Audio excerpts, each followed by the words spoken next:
Sa simple pagtulong mo, mayroong buhay na naisasalba, mayroong pamilyang umaangat. The Senate is now constituted. At ito ang mismong Chinese Coast Guard na napakinggan ni PBBM. 6 na milyong balotang gagamitin. Sa A to Z, kumpleto tayo.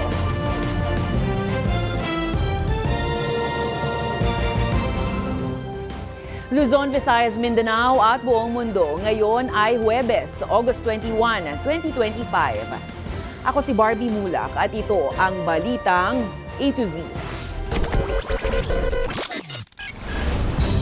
Umaga pa lang, amoy alak na di umano.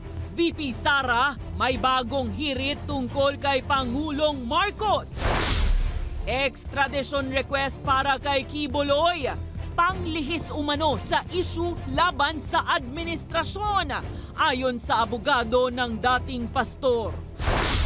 Sipakin niyo na po si Secretary Bonoan. Dahil sa flood control issues, DPWH Chief Bonoan pinagbibitiw ng ilang mambabatas. PBBM may mensahe sa 42nd death anniversary ni Senator Ninoy Aquino. Pamilya Aquino may tugon. Sa showbiz, fashion icon ngayon, naging waitress noon. Heart evangelista, ibinahagi ang experience bilang server.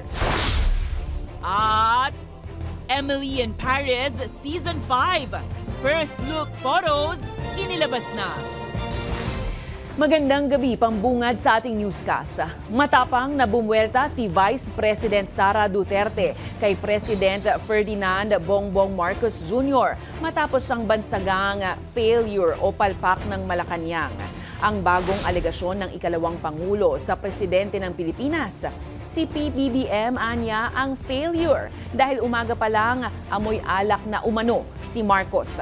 Kwento ni VP Sara sa media, taong 2022 nang isumitin niya ang kanyang resignation bilang Education Secretary, ay pinigilan umano siya ni PBBM na umalis sa gabinete. Dagdag ni VP Sara, doon na niya naamoy sa pulong sa Pangulo na parang nakainom na ito bago pa man magtanghali. Matatandaang binira ni VP Sara ang estado ng edukasyon sa bansa. Bagay na sinabi ng palasyo ay sumasalamin lang sa sariling kapalpakan ni Duterte bilang dating kalihim ng DepEd. Amoy alak siya. At kung ako ang pahulain, kung ano yung alak na yon, whiskey. Pero hindi ko naman siya nakita nag-inom ng whiskey. Nakikita ko siya lagi umiinom ng champagne. Pero amoy alak siya at 10:30 in the morning. Doon na-confirm yung decision ko na mag-resign. Iginigiit ng Department of Foreign Affairs sa Department of Justice na wala silang natatanggap na extradition request para kay Pastor Apollo Kibuloy kaugnay sa mga kasong kinakaharap nito sa Amerika. Ayon sa kampo ng religious leader, paglilihis lang umano ito sa mga issue laban sa administrasyon. May balitang A to Z si Ace Cruz. Kinwestiyon ng kampo ni Pastor Apollo Kibuloy ang timing ng extradition request ng Estados Unidos para harapin ang kasong sex trafficking, coercion, conspiracy, bulk cash smuggling at iba pa na isinampa ng US Federal Bureau of Investigation o FBI. Hindi ko alam kung ito ay diskarte na naman ng administrasyon na to na i-divert yung attention doon sa skandalo, doon sa flood control. Miyerkules nang sabihin sa text message ni Philippine Ambassador to the US Jose Manuel Romualdez na nasa Department of Justice o DOJ na ang mga papeles na may kaugnayan sa extradition request. Hunyo pa niya sinumite ng Estados Unidos ang request at nagpa-follow up na ito. June pa daw nila natanggap yung request for extradition. Aside from that, matagal na yung kasong yan sa Amerika. Bakit ngayon lang nag-extradite? Pero iginit ng Department of Foreign Affairs o DFA na wala silang natatanggap na anumang request mula sa Estados Unidos para i-extradite si Kibuloy. Sinabi naman ng DOJ na wala ring itinatransmit na anumang request sa kanilang tanggapan. Giit ng kampo ng pastor, may prosesong dapat sundin at idiniin na local courts na ang may jurisdiksyon. Hindi pwedeng manaig ang foreign jurisdiction, sa domestic jurisdiction. Nakakulong pa rin ngayon si Kibuloy sa Pasig City Jail dahil sa non-bailable case na qualified human trafficking at child at sexual abuse kasama ang ilang pang co-accused. September 2024 nang mahuli ng mga otoridad si Kibuloy matapos ang 2 linggong standoff sa Kingdom of Jesus Christ compound sa Davao City. Sa huli, tiniyak ng kampo ni Kibuloy na may nakahanda silang legal remedies para salagin ang anumang posibleng extradition request. Para sa Balitang A to Z, Ace Cruz. Kinumpirma ng National Bureau of Investigation Chief Jaime Santiago na hinihintay na lang anya ang pinal na desisyon patungkol sa kanyang posisyon sa ahensya. Yan nga ay matapos kumpirmahin ng Malacanang ang kanyang irrevocable resignation ay nakabinbin na para sa formal na pagtanggap ni President Ferdinand Bongbong Marcos Jr. Binigyang diin ni Santiago na patuloy niyang gagampanan ang kanyang mandato hanggat wala pang naitatalaga bilang kanyang kapalit. Binasag na rin ni Santiago ang kanyang katahimikan kaugnay naman sa anyay mga natatanggap na paninira at sinabing maging si Justice Chief Crispin Remulla ay alam ang patungkol sa isyong pinapagalitan nito ang mga kawani ng naturang ahensya. Siyempre, antayin ko ang aksyon ng Presidente. Alam mo, bilang respeto sa ating Pangulo, ay hindi ko naman iiwan ang NBI. Hanggat walang na-appoint, ipagpapatuloy ko para smoothly magse-sail pa rin ang boat.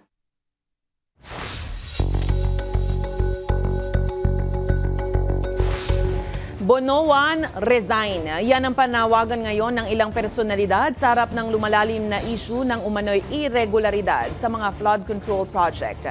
Hirit ng isang kongresista, kung hindi incompetent ang kalihim ng DPWH ay kasama umano ito sa mga korap na hinahayaan lang ang ganitong problema sa kanyang kagawaran. Sibakin niyo na po si Secretary Bonoan. Mas lumalakas at dumarami ang panawagan ng ilang mambabatas at sektor na tanggalin na sa pwesto si Public Works Secretary Manuel Bonoan. Sa harap kasi ng kaliwat kanang alegasyon ng anomalya sa flood control projects ng naturang ahensya. Sinabi ni Bonoan na wala umano siyang alam. Kung hindi mo alam yung nangyayari dyan sa ahensya mo at tinuturo mo yung mga regional director at district engineer, incompetent ka.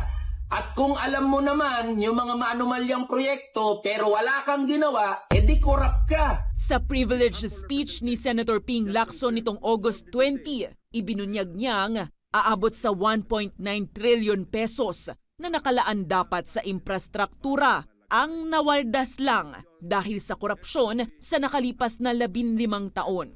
Isiniwalat niya rin na sa bawat proyekto, swerte na kung may matirang 40% para sa totoong project implementation matapos ang lahat ng gastos at umano'y lagay sa Bids and Awards Committee, Commission on Audit, mga politiko at project proponents. Kakatayin pa ang budget para sa mga lagay, commissions, SOPs at iba-iba pang terminong binubuo para sa shares ng mga korap.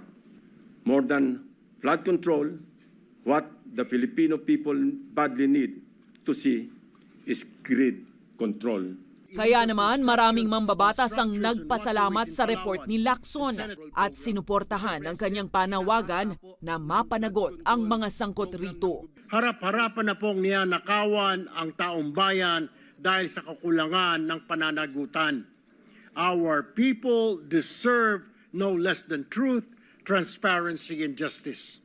Huwag na po nating hintayin na lumubog ulit ang bayan bago tayo kumilos. Mr. President, ginahasa po ng flood control program ng gobyerno ang aming lalawigan sa Bulacan. 2025, 1.37 billion a day ang budget ng DPWH. Ngayon po, dun sa National Expenditure Program na pinrepresenta sa atin ngayon ng 2026, 1.08 billion pesos a day ang budget ng, again, Mr. President, DPWH alone. Bilang tugon sa issue, inanunsyo ng House Tri-Committee ang investigasyon ng Kamara sa flood control anomalies.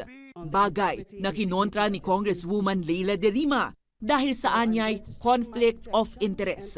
Iniuugnay ang ilang mga mambabatas sa mga kontratista ng pamahalaan at ilang mambabatas din ang nasa likod umano ng insertions sa flood control budget. This would not sit well to the public. It would impact significantly on the integrity and dignity of this institution.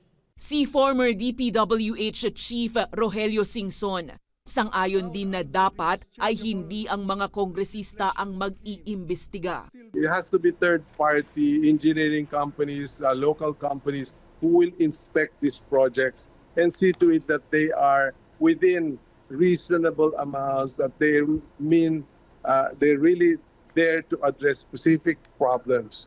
Yung pinapakita ni President Bongbong na ghost projects, napakasama naman nun. Hamon ngayon ni Singson, itigil na muna ang lahat ng flood control projects sa bansa upang masiyasat kung lehitimo nga ba at hindi lang mapupunta sa korupsyon ang proyekto. Nais ni Senate Finance Committee Chairman Sherwin Gatchalian na pagbawalang lumahok sa mga bidding ng government contracts ang mga kumpanyang pagmamay-ari ng mga politiko. Inanunsyo ni Gatchalian na target niyang maghain ng panukalang batas ukol rito matapos ngang lumutang ang umano'y sabwatan ng mga politiko at contractors sa mga flood control projects. Pinagpapaliwanag rin ni Gatchalian ng isang Commission on Audit Commissioner ukol sa pagkakasangkot ng kanyang asawa sa mga umano'y maanumalyang proyekto. It reeks of conflict of interest and that should be investigated immediately. Siniguro ng liderato ng Commission on Elections na magpapatuloy pa rin ang October 13 Bangsamoro Parliamentary Elections sa kabila ng pagpapariban ng pag-iimprenta ng mga official ballots. Binigyang diin ni COMELEC Chairman George Garcia na kailangan munang maisaayos ang pamamahagi ng mga posisyon ng gobyerno sa probinsya ng Sulu na una nang ibinasura ng Bangsamoro Organic Law noong 2019. Giit ni Garcia na sa pangatlo at huling pagbasa pa ng Kongreso ang Parliament Bill No. 351 na nag-aamenda sa Bangsamoro Autonomy Act No. 58 upang matugunan ang issue. May mahigit 50 araw pa ang COMELEC bago ang halalan pero kakailanganin nila ng 12 araw upang muling maisaayos ang mga balota at maipamahagi ang mga election paraphernalia. Proceed ka ng proceed sa bandang huli, mali na pala yung imprenta mo, masisisi kami bakit magre-reprint ng balota samantalang dapat pinag-aralan muna yung implikasyon ng mismong na ipasa na yan ng parlamento. Inaresto ng Philippine National Police Anti-Cybercrime Group ang isang 21 anyos na binata matapos umanong gawing sex slave. Ang 38 anyos na babae na dati niyang naging karelasyon. Nahuli sa ikinasang operasyon ng suspect na si Alias Cortez. Ayon kay PNP-ACG spokesperson Lieutenant Wallen Arancillo, nagsumbong ang mismong biktima matapos paulit-ulit na pilitin umanong makipagtalik sa ilalim ito ng pagbabanta na ikakalat ang malalaswang larawan nito. Maharap naman ang binatilyo sa kasong o ang binata sa kasong paglabag sa Republic Act No. 10175 o ang Cybercrime Prevention Act of 2012. Paalala ng otoridad sa posibleng mga biktima, maaaring tumawag sa 911 upang magsumbong o magpa-rescue sa kinauukulan. Ang isinampang kaso natin sa suspect ay grave coercion of the Revised Penal Code in relation to Section 6 of RA 10175 or the Cybercrime Prevention Act of 2012 since po itong pamimilit sa kanya at mga messages na with harassment po ay ginawa online or ginamitan ng ICT. And nakikita din po ng investigador na meron pong violence against women dito.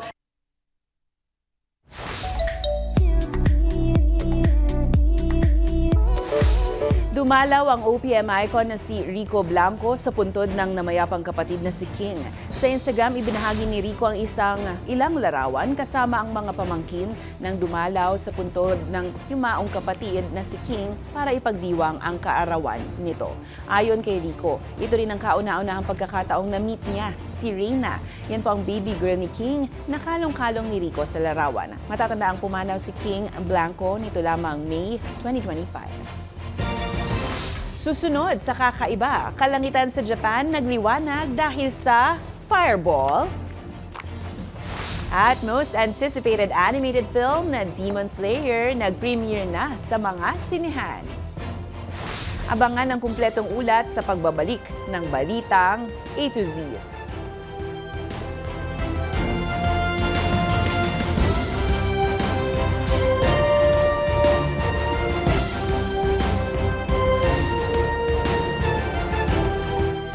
Aabot sa 5 individual ang naitalang sugatan matapos araruhin ng isang puting SUV ang ilang sasakyan sa bahagi ng Rizal Avenue sa Tondo, Maynila. Ayon sa mga otoridad, mabilis umano ang pagpapatakbo ng driver ng SUV na ang lula na isang foreign national na posible umanong nakainom ayon sa otoridad. Dahilan upang bumangga ito hindi lang sa isa kundi sa 6 pang mga nakahintong sasakyan. Maharap naman ang SUV driver sa kasong reckless imprudence resulting in multiple physical injury.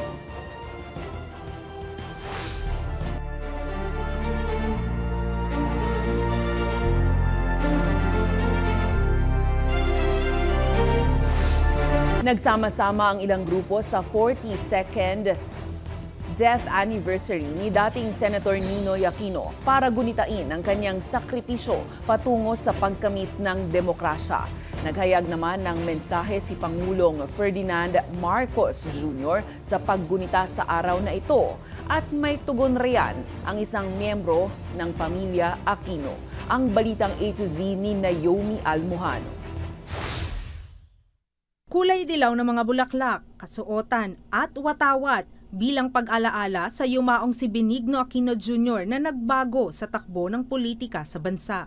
42 taon magmula nang barilin si dating Senador Ninoy Aquino dito sa Ninoy Aquino International Airport o mas kilala sa tawag dati na Manila International Airport o Tarmac Airport. Pero kahit ilang dekada na ang nakalipas, patuloy pa rin na ginugunita ng mga Pilipino ang kabayanihan at sakripisyo ng dating senador na naging simbolo ng kalayaan at pag-asa lalo na noong panahon ng diktadorya. Kilalang kritiko ng Ferdinand Marcos Sr. Administration si Ninoy at nakilala sa pagsusulong ng demokrasya sa bansa. Ngayong August 21, nagsagawa ang ilang grupo ng seremonya sa tapat ng bantayog ni Ninoy sa NAIA Terminal 1. Ginugunita natin ang kanyang sakripisyo, ang kanyang martyrdom para ipagdiwang ang kalayaan na tinatamasa natin ngayon. Nag-alay ng bulaklak ang mga nagsipagtipon, kabilang na ang pamangking si Senator Bam Aquino. Pagkatapos po siyang namatay, doon po nagbuklod-buklod yung taong bayan para maghagad ng mga bagay na mas importante at mas mahalaga kaysa sa mga sarili natin. Naniniwala ang senador na hindi pa rin ganap ang bunga ng demokrasya sa bansa. Pero yung ibang mga pinagalaban niya, gaya ng good governance, mas patas na lipunan, alam ho nating hindi pa natin nakakamit. Sa Senado, nakita nyo naman po kahapon sa mga hearings, matindi na naman po yung nakawan, matindi na naman po yung korupsyon. At kasabay nga ng pagpatak ng ulan, inawit ng mga nakigunita ang Bayan Ko ni Freddy Aguilar.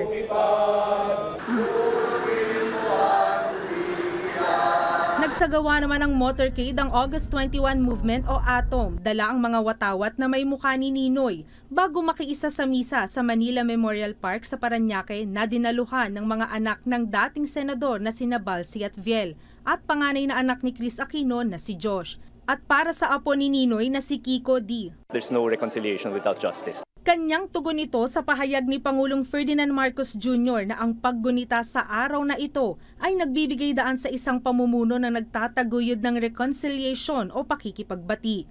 Walang binanggit ang Pangulo ukol sa pamumuno ng kanyang ama, pero sinabi niyang sa paggunita sa kasaysayan, dapat isulong sa kasalukuyan ang disiplina, stabilidad at kapayapaan sa halip na awayan. For as long as there's no recognition of the atrocities that were committed under the Marcos dictatorship. For as long as there is no such recognition, I don't think there's much to say between our two families. Ikinatuwa naman ng Aquino supporters na hindi inilipat ang petsa ng Ninoy Aquino Day tulad noong 1 taon. Anila, hindi mananaig ang historical distortion at dapat manatiling mapagmatsyag upang maitaguyod ang aral ng kasaysayan. Para sa Balitang A to Z, Naomi Almohano.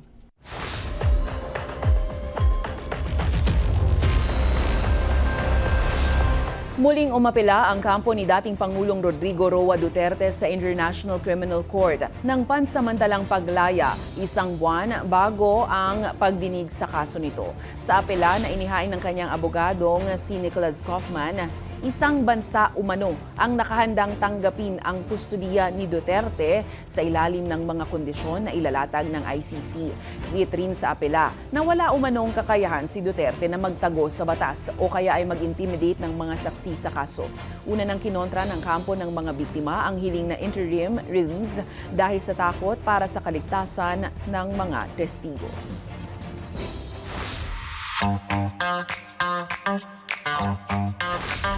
Biglang nagliwanag ang kalangitan ng Kumamoto sa Japan nang bumagsak mula sa kalawakan ng isang fireball nitong August 19.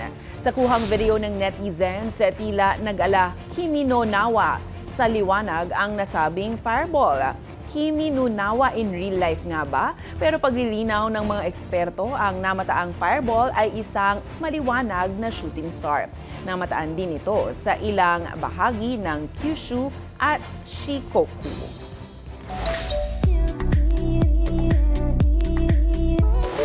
Hashira Assemble! Nagsimula ng ipalabas sa mga sinehan nitong Miyerkules, August 20 ang most anticipated animated film na Demon Slayer. Kaya naman kanya-kanya ring paandarang fans na nag-costume pa bilang Demon Slayer Korth at ang Hashira. Maging sa loob ng sinehan, ramdam ang Infinity Castle arc vibe. Ang Demon Slayer Kimetsu no Yaiba ang unang pelikula sa isang epic trilogy na magsisilbing grand finale ng sikat na anime series. Sa aming pagbabalik sa showbiz, fashion icon ngayon, naging waitress pala noon. Heart Evangelista ibinahagi ang kanyang karanasan bilang dating server. At Emily in Paris, new season, may first look na. Manatiling nakatutok, kayo ay nanonood ng Balitang A to Z.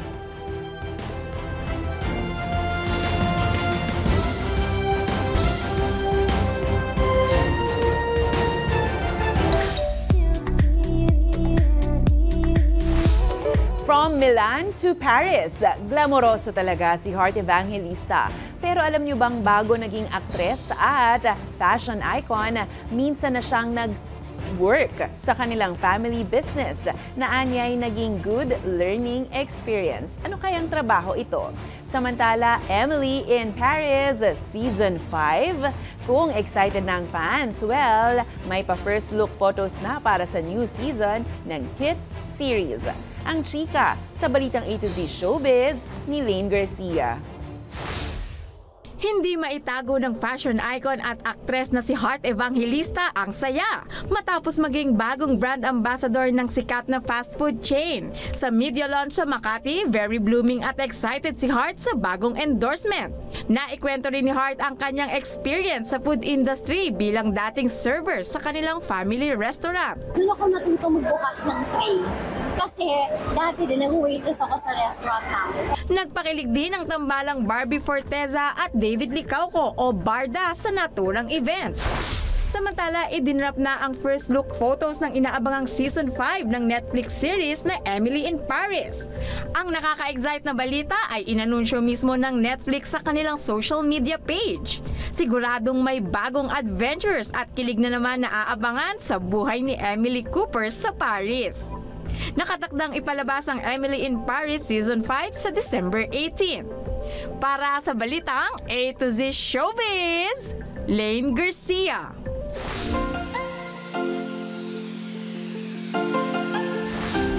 Bukod sa pamosong katangian ng mga Pinoy na pagiging hospitable sa mga tinatanggap na bisita, kilalang masarap ring magluto ang mga Noypi. Huwag nga lang sanang tatamarin. Panoorin ang nakaka-GV na video. Sarap ng ulam namin, pre. Sarap ng ulam namin. Adobong sitaw. Sarap ng ulam namin, pre. Sitaw Spaghetti. Kung kayo po ay may kwentong kakaiba, mga kwento ng pag-ibig o storya ng inspirasyon at pag-asa, maaari nyo itong ibahagi. Sumali sa ating Facebook group na Balitang A to Z, panoorin ang replay ng ating programa at sundan ang ating social media pages. Hanapin ang Balitang A to Z. Ang ating quote of the night ay mula sa dating senador na si Ninoy Aquino. Ang sabi niya, mabuhay ng may dangal at sundin ang iyong konsensya. At yan po ang mga balita at impormasyon, mga kwentong may dalang inspirasyon na tinutukan ng Balitang A to Z. Ako po si Barbie Mulak, maging maalam, makialam. Magandang gabi sa iyo, Pilipinas.